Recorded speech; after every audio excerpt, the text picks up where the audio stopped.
সেইখিনি বহন কৰে। কিন্তু এতিয়া আমাক এইটো অনুষ্ঠান আজি পাতিবলৈ দিছে, পতাৰ পিছত কিছুমান নীতি নিয়ম আছে, সেইখিনি আমি পৰিচালনা আৰু উন্নয়ন সমিতি আমি ঠিক কৰি ল'ম।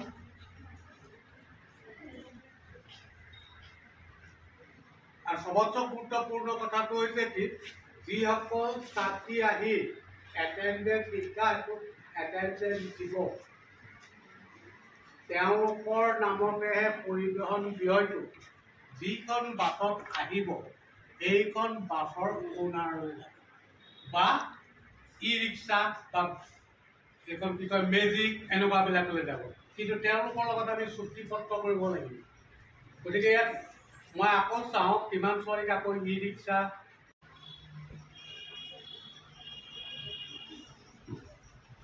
আৰু বাছত অহা যোৱা কৰে, ওচৰৰখিনি নহয়, আৰু যিবিলাকে চাইকেল পোৱা নাই তেনেবিলাক ছোৱালীৰ কাৰণে আৰু সকলো সাধাৰণৰ কাৰণে নহয় জানো।